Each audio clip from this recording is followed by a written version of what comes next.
iyadoo ay jirtay inuu ku guuleystay bakhtiyaar nasiib lottery ah oo qiimihiisu ahaa 7.5 milyan oo giniga istarliinka ah 11 sannadood ka hor ayaa haddana aanu helin nolol farxad leh kuma aanu noolaan. waxa uu iibsaday qasri weyn, gawaari qaali ah, laakiin waxa uu furay xaaskiisa. markaa wixii ka dambeeyay hantidiisa oo dhan dhulka ayay gashay oo mar kale ayuu dib ugu laabtay noloshii faqriga. Roy Gebne oo 64 sano jir ah oo horey ugu shaqayn jiray samaynta solarka ayaa waxa uu ku guuleystay 7.5 milyan oo giniga istarliinka ah sanadkii 1998. waxa uu iibsaday guri qasri ah oo ku yaala magaalada Lincoln ee galbeedka Ingiriiska. waa sida ay qortay jirada Daily Mail ee dalka Ingiriiska ka soo baxday. Gebne waxa uu $50,000 ku iibsaday faras, waxa uu gatay gaari aad u qaali ah. xaaskiisii waa uu furay, arrintaas oo keentay in hantidiisa inteeda badani ay lunto.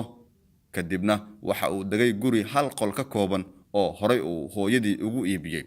waxa uu guursaday haweeney kale oo 58 sano jir ah, waxayna iibsadeen guri cusub oo ka kooban 5 qol oo laga siiyay 300,000 oo gini.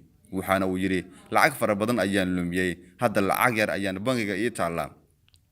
wuxuu carabka ku adkeeyay inaan lacag lagu iibsan karin farxad, iyo in lottery lagu guuleysto aanay ka dhignayn inaan farxad iyo badhaadhe aad si degdeg ah ku gaarayso ama ku galayso oo noloshaada ay mar qura isbedelayso.